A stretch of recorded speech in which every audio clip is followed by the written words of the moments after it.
Well, welcome everybody. Welcome back to Tactical Tuesday. Today is February already. It's craziness. Welcome. So tonight we have got a great guest. He has promised me some really good rants.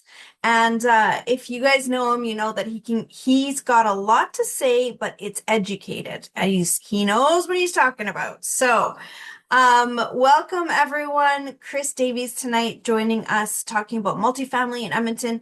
Few people know multifamily in Edmonton like Chris does. He grew up in it, second nature, a lot of stuff we can't put our finger on. He just feels it. So, and he's been through 4 cycles as an investor himself, never mind what he grew up in. So got lots to say. Where is Edmonton at right now? What is multifamily doing? But bigger than that, what is happening in the market in the country? What are investors doing that just seems a little bit different than what we've seen before? So yeah, welcome everyone. So for those of you that don't know me, I'm Tiffany. I am the co-founder of Investor Life. We help people, investors scale their portfolios, but I will put in a caveat. We do help them do that with reasonability and hopefully not going too crazy, because from what we've seen in the last 25 years being in this market, it's those that go slow and steady that actually win the race. So we try to help you do it smart, not fast necessarily. Okay, a couple of announcements for you. We have an info session coming up for our coaching program on February 23rd. If you are interested in that, please type in info session, let us know, and someone will reach out to you with some information on that. We also are love to know who is watching on the replay. So if you are on the replay, please type in replay for us. Let us know that you're watching later. And in the meantime, for everyone who is here with us live, say hi. Who you at? Where you at? Both those things. So who are you? We'll see. And where are you? So now tonight is very much based on Edmonton, because that's where Chris is out of. But Chris has been on the investor scene for I'm sure as long as I have, 20 plus years. He's the guy that, every time there's something being talked about for multifamily, Chris is in there. He's got a great book. So lots of good information, and I'm just going to bring you on right now. I have yet to, oh, there we go. There, now I see us live. Hey, Chris. There he is. There we go. There you go. How's it going? Life is good. I have a coffee. I have a water. I'm ready to stay and chat for as long as people want to chat. Well, that's a heady offer. I don't know if I am, but that's I got really 6 good. kids at home and I'm at the office. I will wait till they're all in bed. Gotcha. Yeah, I was thinking about it earlier today, and I'm like, you're the guy that every time I saw you for a number of years, I'd be like, how's it going, Chris? You're running, like doing a presentation on a stage somewhere, running out the door, got your bag in hand always, or backpack. And you're like, I'm like, how's it going? Good. Wife's having another baby, gotta roll. 6 babies. Yeah. 6 babies. 6 Yeah, babies. pretty But amazing. your life is not simple either. And I love the amount of effort you've put into Fearless and what you guys have done for people. Because I run into lots of folks who we'll see on the chat here. I'm sure that all these things take a ton of effort for you and for Angie and for everyone else who helps. It's true. Yeah. Thanks for that. It's interesting to be so consistent for someone who, I'm not a consistent person. It's not my forte, but to show up, other than my car accident 2 years there, 22 months, to show up every single Tuesday since 2018, that's a feat for me and my personality type. But anyways, all right. So Chris, I'm going to give you a quick intro. Again, 3 generations of real estate, multifamily. Your family was the biggest, I believe, property managers of multifamily residential or real estate when I came on the scene in the early 2000s. Your dad then made an exit. You stayed within it. So you've been around a little bit. We've been around a while. And Grandpa was there before Dad. Yep. Really, eh? Yeah, crazy. So I know you said that you talked to your grandpa, you would talk to him through the years and kind of just get little nuggets of information, and he's left that legacy now, which is beautiful. You now focus on selling apartment buildings. This intrigues me. You are no longer buying and selling apartment buildings. You are just selling. 100%. Yeah. There is Yeah. I'm all about giving people resources. There is a guy I met through coaching in New York City named Bob Knackle. And Bob has sold more buildings in New York than anyone on the planet, just about 2,600 buildings, 2,681 or something like that. He's a monster. He's huge. And so I spent Imagine some in time. New Oh, York. I, and his office is very chill. It's kind of dirty. He has a place called the Map Room, which is a whole different story for later. But Bob said, like, I've met him a couple times over the years. I've read his book, and I was in New York in May, and there's inevitably real estate brokers, realtors on this call. Every seller starts out unreasonable. And by the time that seller gets down to reality, for any asset, there will eventually be 3, 4, 5 potential buyers for that asset. So if you're repping a buyer, you have a 1 in 4 chance. And if you're repping a seller, you have a 1 in 1 chance. Interesting. That's just math. And if you're repping the buyer, you're only getting half a fee. But if you rep the seller, you might double end it and get 2 fees. I'm coin operated. I don't need 2 paychecks, but I don't want to start a business that passes up. If I was doing like industrial leasing or something, that might be a different business model. But Bob kind of like, that was the one thing that like stuck me to my chair. And I was like, what are the things we do that were really great with apartment buildings? Negotiation, creative real estate deals, financing, helping people optimize buildings. Finding other deals elsewhere is not a good use of my time. I'm just not efficient, not effective. I'm not world class at that. So we just deleted it. Deleted it. I still want to know all the buyers. I want to know what you want, but I'm going to go find it and list it and bring it back to you. Yeah. I Yeah. love I it. love you. Yeah.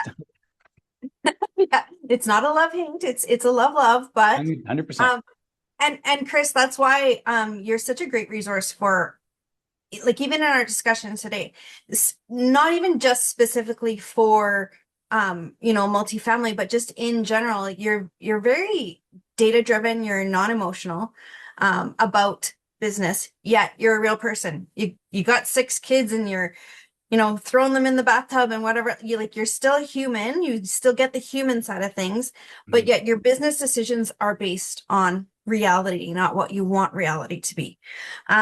So that's why I'm super excited to talk to you about this. And here's something that I have, I rant about it all the time, but I love that you also rant about it. And so I'm going to hit you up with my first question for you today. What do we think about the goals that we're seeing and hearing investors come in with these days? You've been around a long time. I have too. There's a different feel out there for newer investors. What do we think about the way they come in goals wise? I think a lot of it, and I'm sure we'll come back to talk about like real estate education. A lot of people's exposure to real estate, in the 21st century is through taking a course somewhere or watching HGTV, and you get people on stage who look like they have it all figured out and everything's great. And oh, I own all these doors, and look, I picked up another building. Oh, I went and did one in Texas. And they forget that the reality TV version of life is scripted. It's not real. So I think there's a lot of people that kind of like model themselves after that. And this is the core thing. Everybody else's version of social media life is not real. But then you go into these rooms and they have curated an experience for you.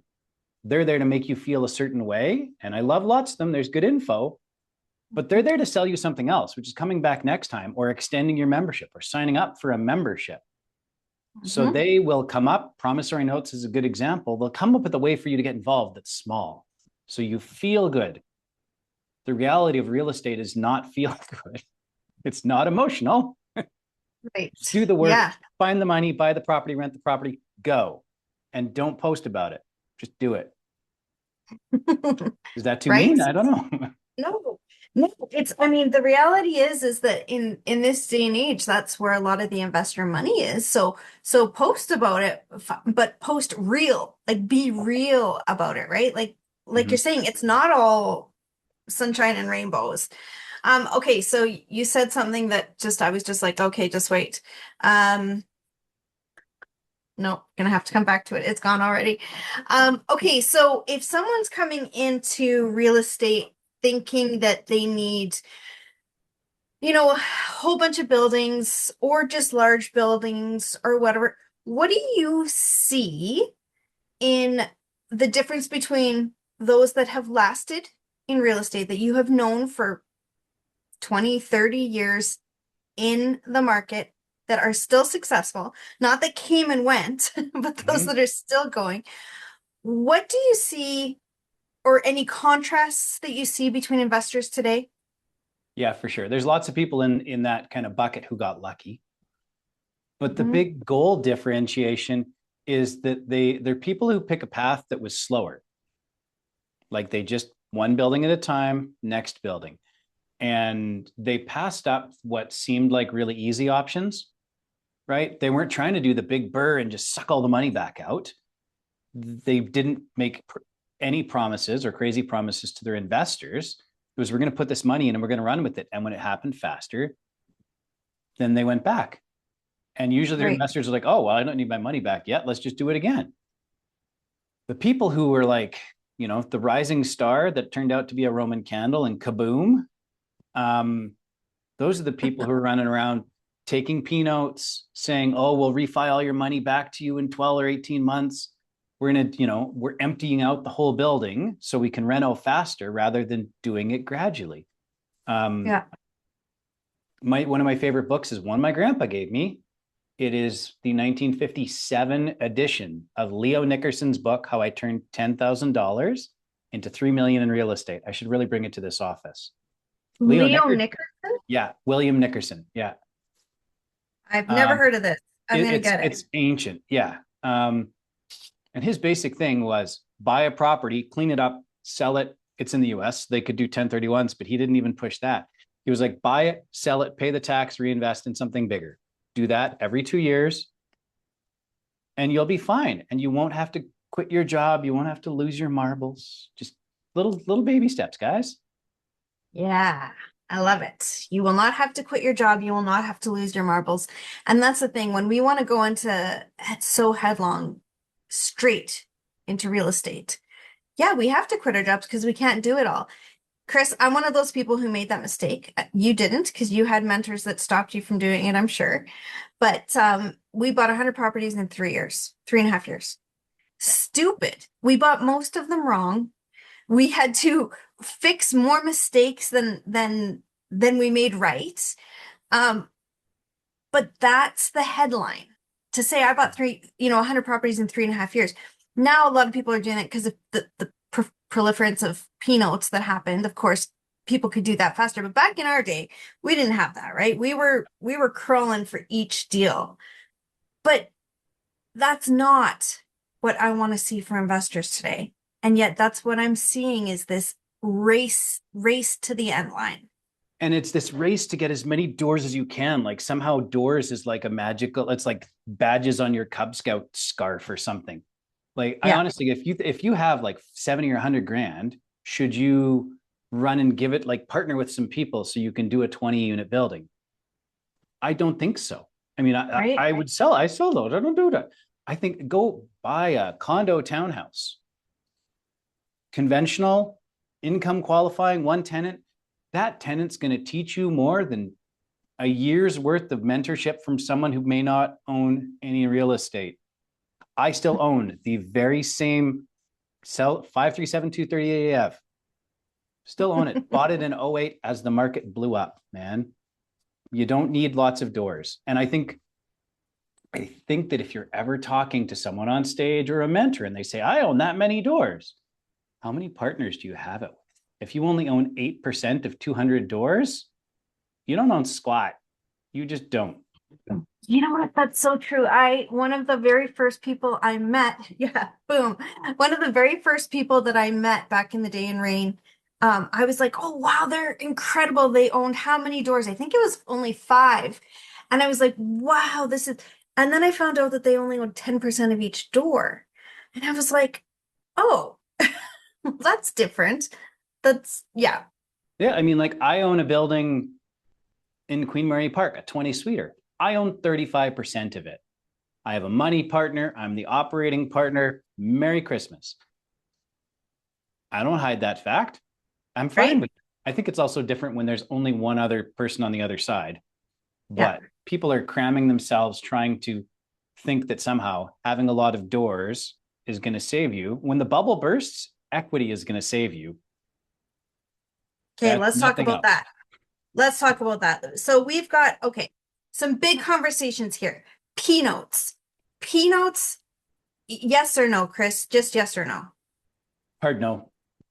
Hard no. Thank you. Hard no for me too. Always has been. Guys, I just want you to know this guy knows what he's talking about. Okay. He's been around a really, really long time. He's also seen the good, the bad, the ugly in his own life, in his family's life, and in his clients' lives. So if it's a hard no there, I'm just saying, and I'm going to get in trouble for this, and I know I'm going to get people, you saying you're wrecking my business. I also am preserving someone else's business and life. So I'm okay with wrecking some. Like, but anyways, Pinot, that's driving us to overinflation. We've got 2008. You were around for that. You saw the market go crazy. You saw it come back down. And when you're talking about things, wait, you just said the word over leverage? Yep. Sorry, I was blowing my nose. What what can we talk about? Yeah, real person. What can we learn from '08 and P notes and even just the last few years in some markets Mm-hmm. about over leverage? I watch the movies Big Short and Margin Call once a quarter. It's required reading for my team. Um, and when I'm talking to mortgage brokers, especially or like lenders, there's a couple guys. George Hilton is one who you have met before. Ron Desmond at Avison Young. These guys are north of 70. They were there for the 80s crash. Go hang out with them. That's Yeah. it. But when you look at like the real estate cycle, Edmonton's real estate cycle is running on all cylinders. We're building lots, we're buying lots, people are moving, vacancies are okay. Like vacancies have trended up a tiny bit. Rents are still up a tiny bit, but kind of flat-ish, 0.07 Mhm. this year. Um, when you're running on all the cylinders, if one drops out, you're slower. We have lots of liquidity right now. Oh, wait, but if you were building infills, that liquidity fell off. And now there's 33 of them on the market, right? Yeah. When Yeah. everything's great, it only takes a little bit of a pullback. There's You've been drinking, there's only a little bit of a pullback before the hangover hits you. I, but that's it. So what do we were saying about talking, we're talking about this a tiny bit, and you and I were like, how are we going to include that in a way that makes sense? This is where it makes sense. And it's straight out of the Big Short. When rates of fraud increase, Mm. I have seen things in the last 12 months, and as recently as last Thursday, buyer on a multifamily deal took a rent roll, changed it, certified it, and sent it to CMHC and got a certificate of insurance, like got approved. At which point the seller found out and absolutely lost his marbles. But That's you good. have people doing commission rebates. You have people trying to like jack up the price and do a last minute closing exchange for like, man, I love good creative real estate. There is white, there is gray, there is black. And creative sometimes slides on to the gray area, but man, there is stuff way into the black. And if your agent, helper, whatever, can magically get you your down payment returned to you in the mortgage, you're straight up overpaying for the property, or you're committing mortgage fraud, or you're getting your equity back. We'll come back to why multifamily is different than residential in a bubble in a second, but all of these things should just be little red flags. Okay. If it's too good to be true, it Yes. probably is. Okay. So I love that fact. Actually, I never put this together, but you're right. The whole fraud bit and the whole like, wait, this is crossing lines here that does Mhm. come out in those kinds of markets. So if someone is getting their down payment rate back, they're taking their equity out. That is the same thing over leveraging. This is a big conversation that I have arguments with lots of people. I will Mhm. say most of them are people who've been in this, 7, 8 years, maybe 9, 10 at the max. And they've got every excuse in the book as to why maxing out the leverage on a property is smart because then you can recycle down payments and blah blah blah blah blah. How do you, what do you think about, leverage? Maybe let's not even call it over leveraging. Let's just call it leveraging. Let's say it's 100%. Mhm. I got my down payment out. Woohoo! I'm happy now. I'm happy today. What do you see happening after? Yeah. And the problem for a lot of people is, especially with the new construction stuff, this is my biggest pet peeve, especially when they're sold in a top secret WhatsApp group from someone that's not licensed in Alberta and they're not your realtor. That's a problem. But people come in thinking, oh, I need $250,000 to buy an 8-plex or a 12-plex or whatever. And they get their money back. So they think, oh, I'll do 2 or 3 of them. They don't have another $250,000. They're risking their only $250,000. Mm. When you buy an apartment building, the way cap rates work is if the rents go up $100, you've added $20,000 to the value of your building. Everybody seems to get that. No one seems to remember that if the rents on your building go down $100 or your net income goes down $100, your value went down 20 grand. And at any point in time, your lender can phone you and say, I would like some money, please. And I've had to do it twice. I'm not even highly leveraged. Quarter Yeah, million bucks one time, 18 grand another on my little townhouse, right? This yeah. is this is the problem. Like you've got Okay, to, so let's yeah. let's slow this down for those that maybe aren't overly familiar with it. Can we put it to some real number, right? I know because I get pumped up about it too. But okay, so what we're saying is if you are financing up to 100% of the value of your property, let's say your property is worth 200 grand and you're financing up to that 200 grand. When the market goes up, great, you've got more equity, you're safe. When the market goes down, you're actually underwater and your lender can come to you at any point and ask you to make up that difference. Yeah. So yes, today the numbers, I took that pro forma and I pushed those numbers in that apartment building or that eightplex or that suited house, whatever it might be, big, little, doesn't matter. I've pushed it all the way as high as I can so that I can pull out as much money as I can. I got a big paycheck. I'm happy. But tomorrow, if the market changes, if rents go down at all, if any, you're not going to be so happy anymore. And that's the problem with over leverage. And this is why I've sent some people back. One of many reasons why I've sent some people back to residential and said, don't buy my stuff. You need to go buy some houses or some condos. In residential land, if your rents go down, your lender doesn't care. And you get to renewal and they send you the little letter and say, here's the offered rates. And maybe you negotiate. Multifamily, especially if you've done the CMHC MLI Select thing, you are getting a proctoral CT scan every week. Actually, it's every year. But man, any point in time they think you're offside, you are getting the probe. And there are lots of people right now who, when you come up to closing, if your rents are offside, this is why there are 33, 6, 7, or 8 plexes for sale right now. It's because a lot of them don't have the cash to close. Yeah. They It's thought it was a it's 5% down, and now it's a 30% down deal.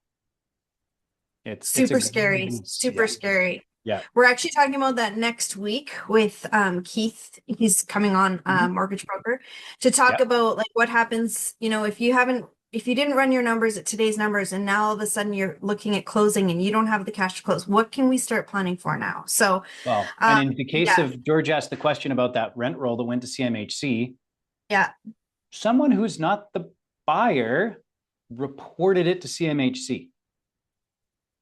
So I don't know what that means now or later. So does CMHC been made aware? Someone told them. Have they taken action? I don't know. And I couldn't say anyways because there's confidentiality.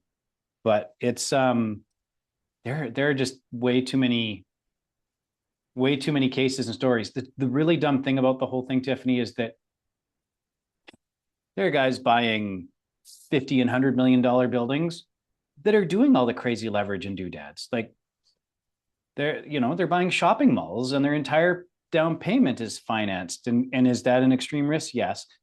But there's a different level of education and risk that they're taking on. But do they also put their investors at risk sometimes? Yes.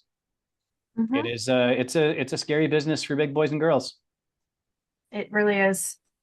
What is your take on syndication? So I've heard a lot. So do you remember when there was all these syndicators back in the day and it was everyone was pooling their funds and whatever.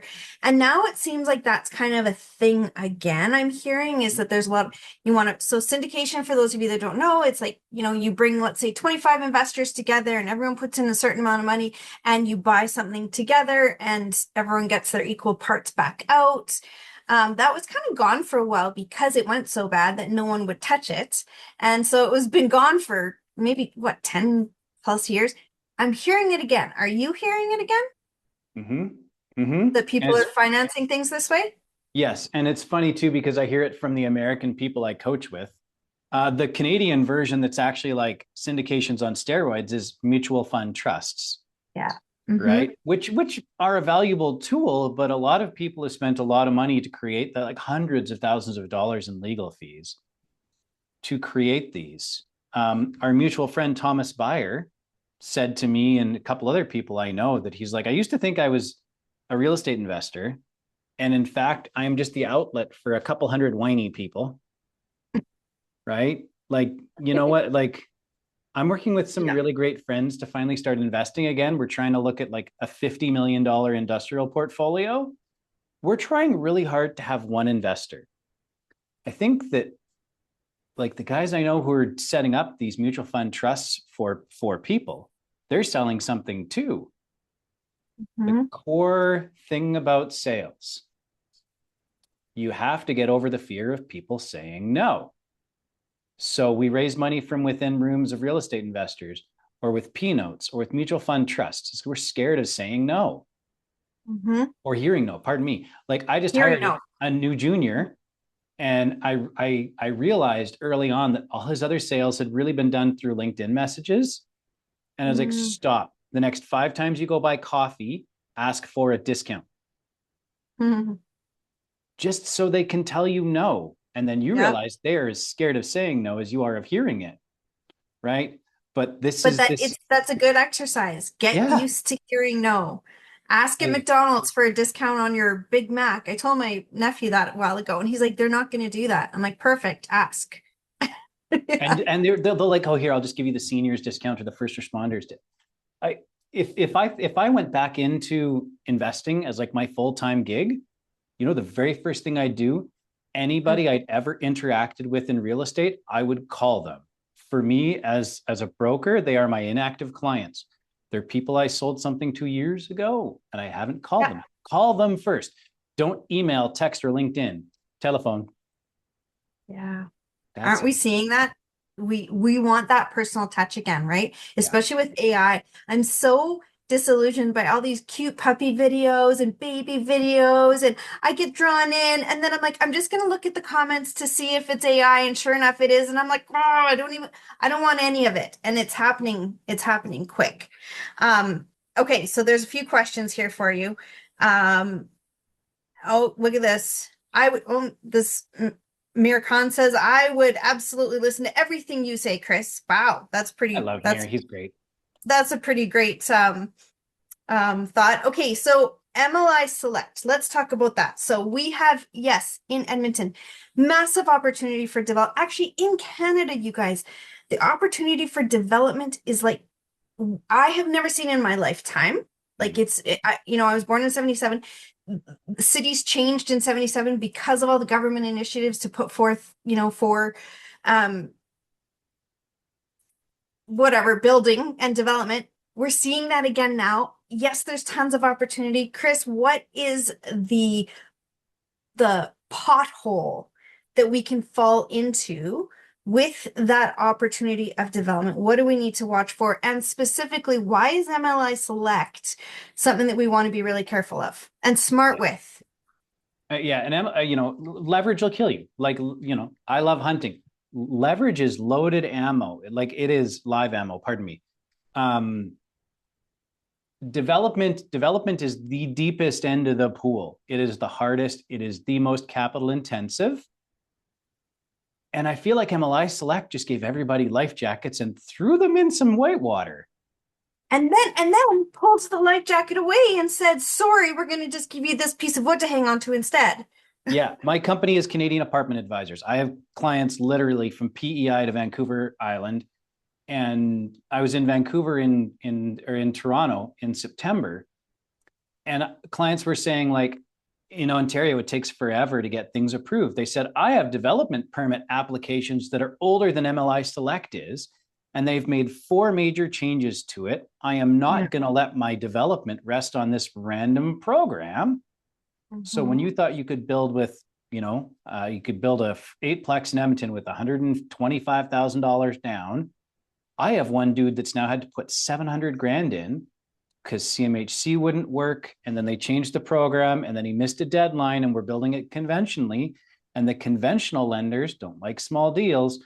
The thing is that development takes time, and time will kill you. You're standing still while all the financing changes around you and all the assumptions. You got to be able to do it very nearly in cash. Like, if I was going to go develop some new product, how much cash would I want to have? 50%, straight up. So interesting that you say that. I just said that to my a partner the other day. I Great just said, minds. great minds. I just said 50%. He was like, that's really aggressive. And I'm like, that's what I would do. You're asking me what I would do. I would do 50%. And Buy that's once and just cry safe. once. Yeah. What was it? What'd you Buy say? once, cry once. Buy once, cry once. There we Yeah. go. Yeah, Yeah. Because it's totally. it's crazy. And I even see this with large companies. Like, I have seen major developers randomly selling entire subdivisions in South Edmonton. Quiet. Like, this is like the real off market type of corner of the world. And you're like, why would they be doing that? Because liquidity is weird. And why did the '08 crash happen? We had crazy liquidity, and then Yeah. it's the risky side of the equation. Like, the old guys that I'm investing with, we're not interested in the pointy end of the spear. We want No. simple. We went for Saturday morning, we went for brunch, and we're like, what makes us us? We want low leverage, 50 to 65%, never more. And it's for industrial, so it's a little different. MLI Select is can be just crazy. It's enough in Toronto and Vancouver to get those developers to stop building condos and to build rentals. And that will help affordability. Kumbaya, thank you, Canada. But it's like giving a single beer, which is fine for me, to my 2-year-old. It's too much. It's just too much. Yes. And they don't know how to handle it. 100%. Yes. The tool. I like what Sam says. You know, Sam Lee. Mm-hmm. The tools are tools. Any tool can be used for good or cause issues and be abused. Amen. And this is the thing. I think that people don't realize they're not deliberately abusing. They are being handed, like you said, a beer to a 2-year-old. I love that. They're Yeah. being handed something that could be super powerful, but they don't have the tools. And guys, I feel like I'm just like, ranting about this so much lately. Next week is also going to be another discussion about that specifically for MLI Select. I'm not saying I'm not against it. I'm saying it can be fantastic, but also I'm saying that that tool is something that can also sink you if you don't have things in place. And we're seeing that. So I love that now in Toronto, people are starting to see and understand what happened. And now they're like not so doubtful. But what were you going to say, Chris? You have something to Well, say? there is a piece of good news, right? For Edmonton specifically, maybe not as much for Calgary, because we have relatively fast approvals, and we have simple buildings. They're just wood frame, 2-story, Merry Christmas. 2024, here's the numbers for the people in the room. We built 10,000 279 new rental units added to the universe. So 10,000 new In Edmonton? in Edmonton. Holy Total Hannah. units in the universe. The total universe is 238,701. 200,000, right? So we went Yeah. from doing over 10,000 units to the past 12 months, 6728. We dropped by 35%. Yeah. Everyone went, oh, that's crazy. You don't drink so much. And we settled down. So we're not, we've seen vacancy tick up by 1.6%. It's not crazy because we are reactive and it's Alberta. We're used to things being extreme because we like run around taking the methamphetamine that's petrochemicals. Calgary, they are higher this year. They did 1611 last year, 16,611 last year. They are still up 10% year over year. This So year. they are still plugging along, building more because Yeah. they're these giant institutions that can absorb it. Great. Their rents are down a little bit and our rents are up 0.7%. So, right, there is some balance. Edmonton balances faster and we're not as influenced by that institutional capital. So if you've got the big money and you can power through development right now, be fearful when others are greedy, be greedy when others are fearful. Those guys are scared. If you wanted a great deal on an eightplex right now, don't build it. Write 33 offers. Go and shark those people. I mean, be nice, but how does that one accountant say? Play by the rules, but be ferocious. All right. I like that too. Yeah. I can't remember his So, name, some CPA in Edmonton. okay. Yeah, I don't know that I've heard that. So I like what you're saying too. Okay, so here's my thing. I have the benefit of living here, investing here.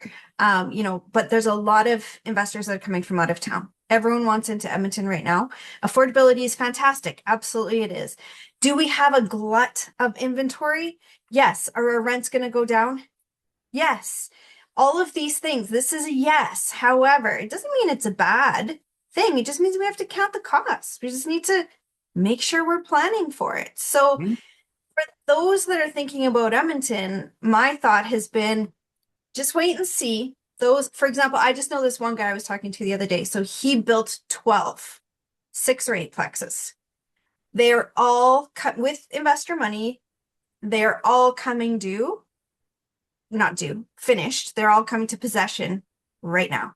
Yeah. And over the next 3 months.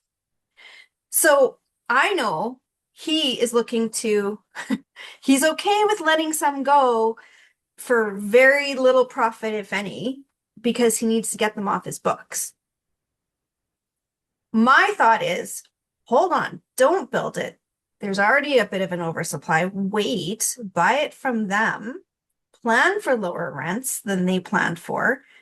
Their MLI Select stuff is coming due and they're not making the numbers, but you can. Is that what you would suggest as well? What do you suggest for the investor who wants to come into Edmonton, wants to be in that development space or in that 6 to 8 unit space? Yeah, it's trouble because it's got so many different, like in such a small part of the market, it's got so many overlapping things because there's some real crap being built. So you got to look for real quality product. I don't think compromise on the parking. Right. Interesting. Really, eh? Yeah. I mean, like, man, if there's 8 units on a site, you need at least 4. Mm-hmm. And the mid-block ones I like in the right areas, but you lose that front. Like even I got clients on a corner. He's like, I got 200 lineal feet of parking and I can't get my cars in there. Really? I'll answer your question about like what investors should do, but I'll steal an idea from our mutual friend, Arlen Dolan. There are 2 types of ways that you can analyze real estate. There's stuff that shows up on a pro forma today. And then there's what does it look like in your financial statements in years 2, 3, 4, 5, 6, 7, 8. Mm-hmm. And so do I get in now or later? And are my rents good now? That's a very like right now pro forma question. And your pro forma might suck because you think, oh, my rents are low now. But the low rents are going to drive less development, which will drive higher rents in a year or 2. So your financials will look better in year 3. This is a very like Warren Buffett be greedy when others are fearful moment. But I've Yeah. always loved that, which when I talk with owners, I was like, I can put these two properties side by side. And if one is, like 180 meters from transit, like I'm selling a mixed use building right now, it's walkable to West Jasper Transit Center and LRT. And there's another property we're looking at selling 6 blocks further north. Technically, they're the same vacancy rate. But the reality is the transit oriented one will be better occupied with tenants who will stay longer. Yeah. But it's hard to justify that on a pro forma, Yeah. right? So I So, think that there's a so balance. if you come in with enough money in the bank to take care of those lower rents for the 2 to 3 years, and guys, we're having to come in with cash. Anywhere you go, we are having to do this. So I remember the days, probably Chris, you too, and I feel like I'm just talking like really old people with you, but it's like, when everyone was like, oh, well, reserve funds, that's enough to buy a new property and all that. Those days are done. You will sink if you don't have enough money sitting there. So come in planning doesn't mean it's bad. It just means we have to look at numbers differently when we have this mass blanket of opportunity that is here that not almost anyone, but way more people than should be able to, are able to take advantage of. Yeah, and I think that the areas where I think you're most likely to see bubbles are where people have lots and lots of options, like the suburbs, because you got the entire ring road. That stuff Mhm. scares the pants off me. But the flip side is you go downtown. Let's go to Jasper and 108th, between Jasper and 102nd. There's like 1,900 units going in there. You got McLab, you got Western Pacific, you have, I think Pangman's going to do one. And when those guys find out someone else is building next door, their reaction is, as a rule, okay, it's going to take us 2 years to lease it up instead of one. Next, keep going. They go. They got the Yeah. money. Leston Holdings, same deal. They're all building in those neighborhoods, but it's because they've got a geographic lock. There's a reason to be there. There is Mhm. not a reason to be in Chappelle. No offense to the Southsiders, but right, it's hard to get in and out. There's no amenities. Yeah. You got to look for And stuff that people want to be at. and it's interesting too what you said about the corner lots versus the mid-block lots. There's not even just for parking, but just in general. A lot of people are going for, the very simplest thing that they can find. It's like, Kate, let's do this, we'll build. It doesn't matter where. But it is mattering because now there's so much choice for tenants. They're not going to live in yours if they can live in these. So when there's supply, we have to change how we look. It doesn't mean that we don't do it. I'm not saying you don't do it. I'm just saying you do it with eyes wide open and not with your head in the sand. And when you can afford, like the mid block ones are great, especially when you're either really efficient at building or you buy it at a lower price. You are the lower cost option. That's Mm-hmm. it. Be Mm-hmm. happy with that. Don't look at the corner and say, can I get the extra 200-300 bucks? No, you want to be workforce housing. You want like basement 1 bedrooms right now are renting like bananas. Really? They're the lowest cost. Although it's funny, you watch Edmonton, Don Campbell's ripple effect. If you're on 100th Ave and like you take Stony Plain Road and 156th Street, if you're on 100th Ave or just a block or two south or north, you're looking at 2 months free rent right now on a 14-month lease. Mm-hmm. But you go 4 blocks north and all of a sudden it's only 1 month. And we're building one that is 9 blocks north, no months. So it is hyper local and they like the transit, but like I real was estate, just going to say that's yeah. because of the new LRT line, though. Yeah. Since we were just talking about like saving money, I wrote this down in the middle of like talking to a client. She's a doctor, and you can't read my Okay. writing because I'm like a doctor. And she's buying an old building, and she's very kind of like cash heavy, but she's worried about reserves.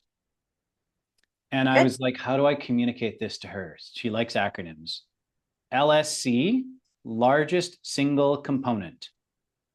It's probably going to be your roof, but if it's less than 5 years old, that doesn't count. And she was like, okay, that makes sense. So what's your next most expensive component? Well, all the windows, or maybe it's the boiler. It's a way of having enough reserve for that, but not being crazy about it. And then the second, MEV, maximum economic vacancy. So you go back 5 years, like I sell a lot of existing products. So you go back 5 years, whatever the highest market vacancy was, or whatever the highest vacancy in your property was, and double it. That's the Armageddon number. Can you That's pretty survive aggressive, that but I for a like year? it. But this is the environment we're in. Like when '08 It's happened, I real. called my grandpa and I was like, "What do you do?" And he said, "Well, you can't eat equity, but I'll save you." And I was like, "Oh crap!" Like, right? You can't Okay, so like, let's talk about that. yeah, 2008, Grandpa was still around. You yeah. could still call him. So you call him up and you say, Kate, so just to give context, guys, in 2008, I had maybe 60 or so properties. And we went from rents, I'll just think of one example, let's say rents for $2,800 a month down to $1,900 a month in one place, for example. Um, that place also went from being worth maybe $480,000 down to $380,000. So I couldn't even sell it necessarily to Mhm. just, make the pain go away because I'd be underwater. So 2008 was a rough time. Now a lot of people are going through that in other parts of the country right now. That's why they're looking at Edmonton and Alberta and Calgary and some of the smaller places. Tonight in Laser, by the way, all of you Igniteds, we're going to be going through a few of those smaller areas and deciding like what kind of factors should we be looking at. But 2008 hits, we go from here in rents and price to here. You call your grandpa. What happened? Well, the reason I called grandpa to the day that Lehman collapsed, and I had no idea what asset-backed commercial paper meant. Peggy Wong was my mortgage broker with Peter Kinch's office way back in the day. In the Yeah, morning, she Peggy, calls good me at old like Peggy. 10:30 and she says, "Yeah, you're approved 100% interest only Yeah. for a $250,000 condo, actually, that my mom and dad had renovated, and I was just buying it from them at market price." And then she calls me at like 2 or 2:30 and says, "Asset backed commercial paper collapsed. Everything's gone to hell. The best I can get you is 30% down, and you have to make principal and interest payments." Mm-hmm. Mom Okay, ended that up changes giving me things. a VTB for that money as a gift, and I closed the deal anyways. Good thing. But I went from a $250,000 condo, values in that complex bottomed out at 137. And Mm-hmm. we're just back above 250 finally now, like 20 years later, 18 Yep. years later. So when I called grandpa, I was just like, what do you do in a recession?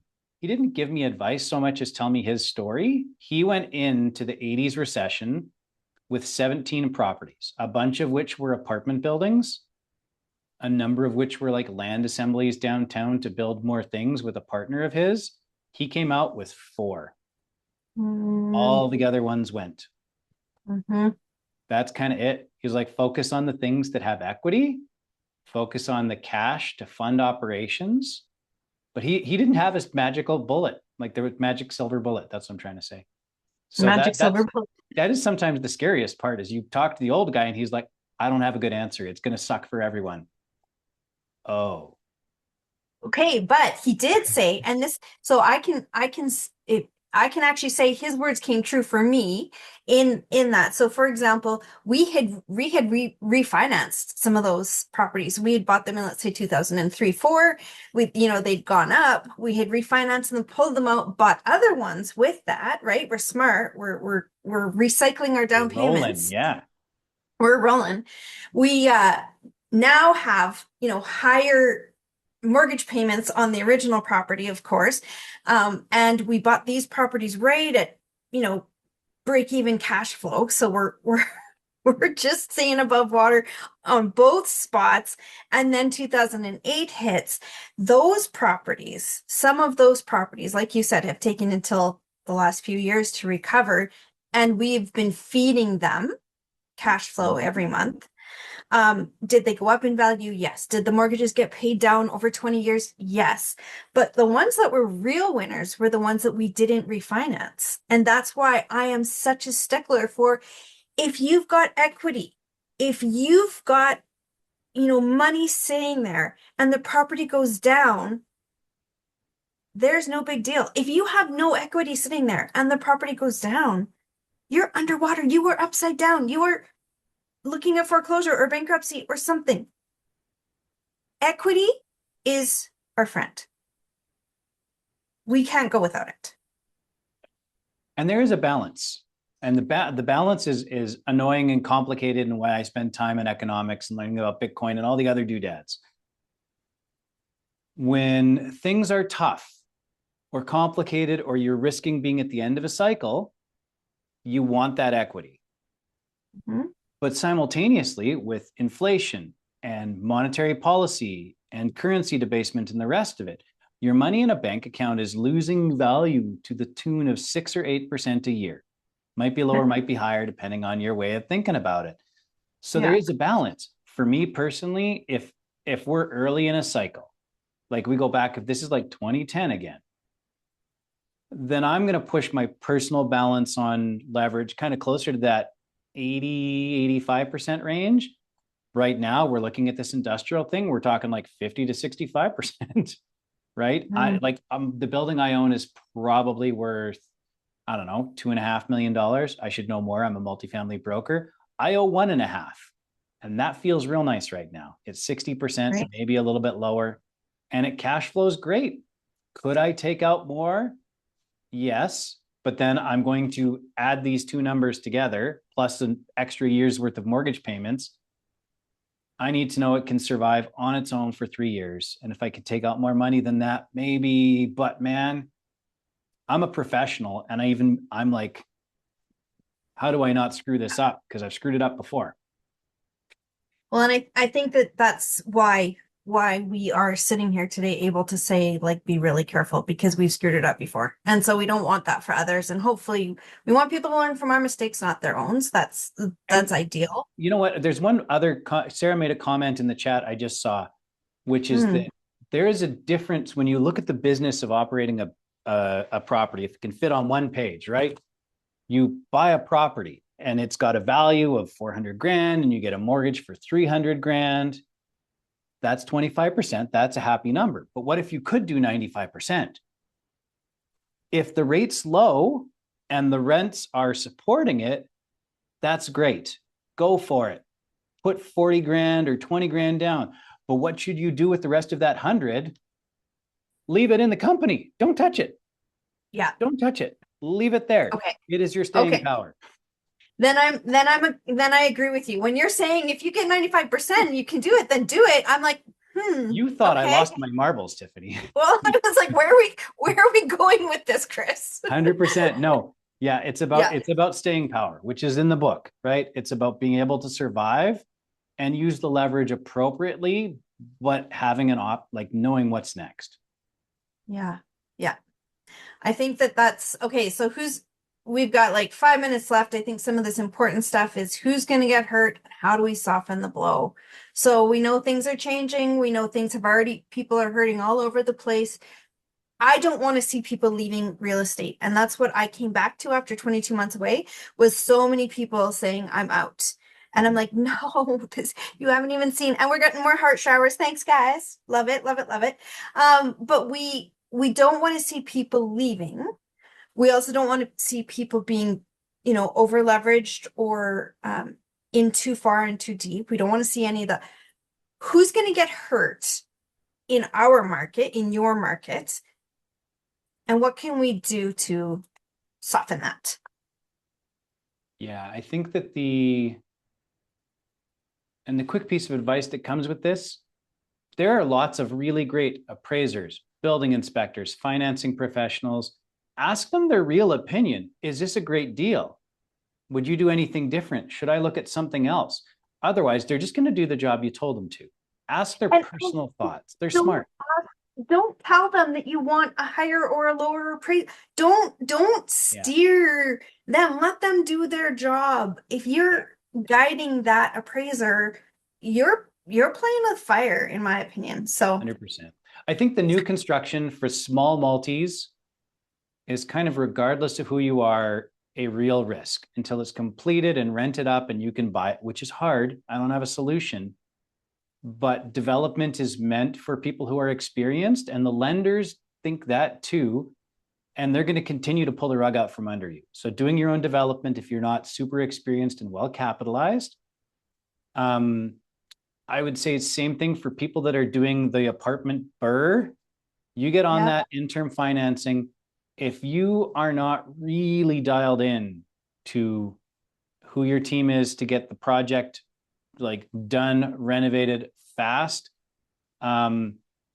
those are so risky that what I would personally do is not do the bridge. I would do regular financing and do it over 3 years, and then no one cares.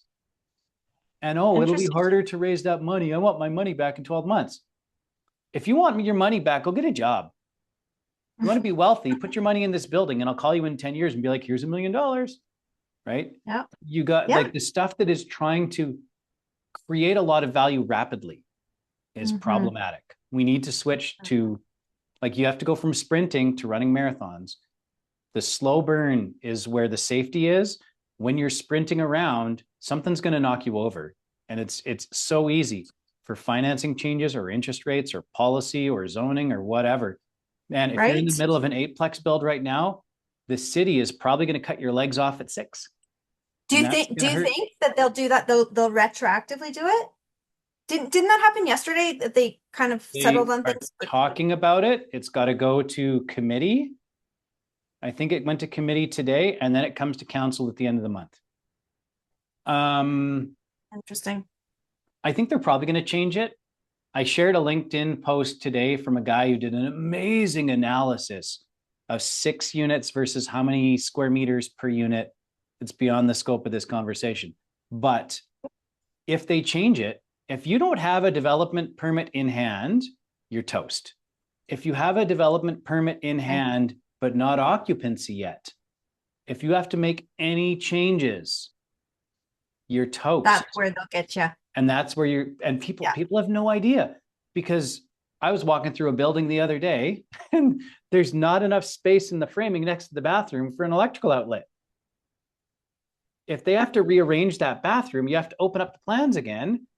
Like, the risks are. That's gonna make a change. That would make the difference. They would be like, no changes, zero changes. That's a building permit thing. But if you decided to flip a bathroom and a bedroom around or something, okay, it can be that big. The place you'll probably see people getting dinged is where, like, your foundation, like if your cribbers did it an extra 6 inches too big, or it's off center or something else like that, or like, oh, we had to go deeper because of utilities. That's where they'll get you. It's going to be on the foundation or drainage, or power. Like, we've gotten hit by power things in a huge way. So yeah, massive risk there. Now, flip side, if you can still afford to build a 6-plex, no one else is building 8-plexes anymore. Your 6s are going to be bigger. They're going to get better rent. Like, so that's, yeah. Yeah, it's interesting. I have a question came in that we want to get covered. I've had 2 people text me and say, make sure you ask Crystal's question. So do you think people overpaying for multifamily based on the income approach is a sign of CA rate compression, or are they just silly? Cap rate compression? Yeah. I think cap rate. Yeah, cap rate compression. Are they just silly and we'll lose the property in a couple of years? I'm thinking that's what it says. Hack that a little bit. People buying.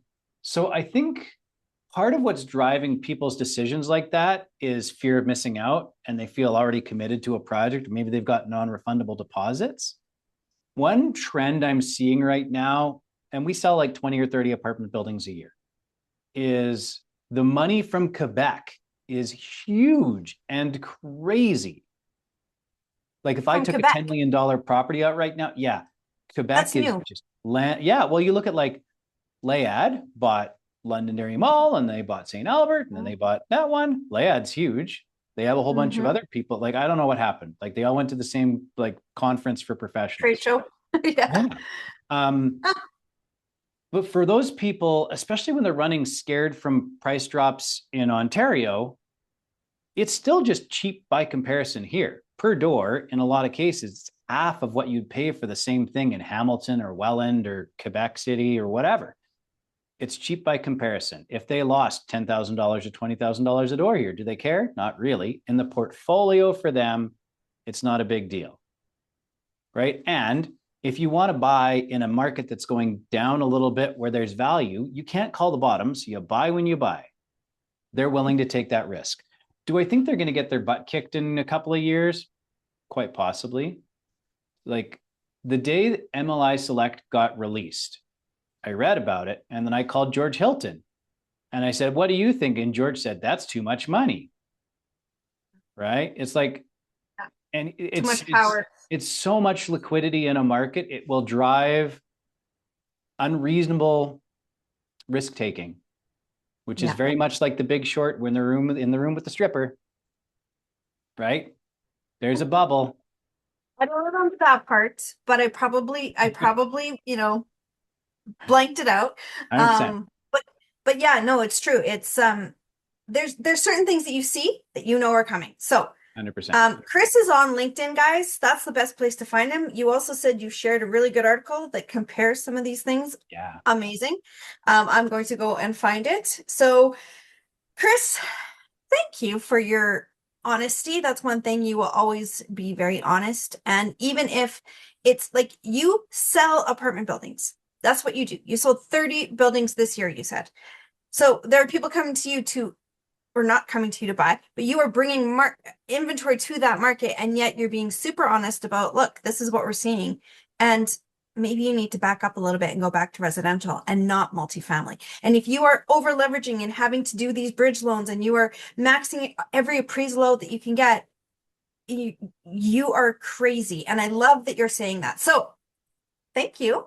Yeah. And if you're in that situation where you've got a bunch of properties that are closing or trying to figure things out, we do these type of 360s to help people figure out what they can do. We work with guys like Keith. We've talked about this on the mortgage broker side. Like, can him and I have a race and see who can solve your problem first? Like, you don't have to try and solve whatever challenges there are in your portfolio by like posting anonymously on random Facebook groups. You can just call professionals. Okay, is that an invite for them to call you? Please do. And you'll run Yes. through, even though you do not, you don't work with buyers, you're still saying, give me a call 100%. and we can talk. Tiffany calls, Tiffany says, hey, Chris, I won the lotto. Call me up and I will say, great, I'll go list it. I'm just not going to run and put you on a drip from the MLS. I'm not going to run and get you something from someone else. I'm going to bring you the things that I list and I'm going to help you get the best deal possible on those. That's what I do. Who I really love to know is the sellers, but every seller needs a buyer.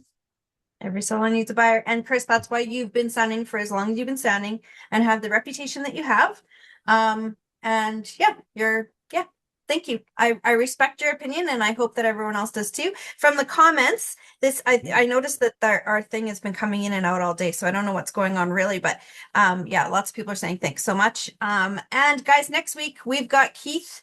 I never say his name right. Uthi, I think, coming on, known him for a very long time. Chris too knows him he's going to talk to us about that MLI Select product and what we need to do if we are in it. What are some things that we can do now if we're looking at something coming up in the next 2-3 months where we might need to have a plan B or even a plan C? So info session February 23rd. Please join us if you're looking for some coaching. Also, experts every day at 12 p.m. You can every single day, 12 p.m. Eastern Standard Time. Please join them. Chris, hang on for a second. We're just going to shut this down and then we're going to jump into Laser, which is our coaching call, and people will be jumping in right away. Thanks, guys. Cheers, everybody. Thank you for joining us. And we'll see you guys next week.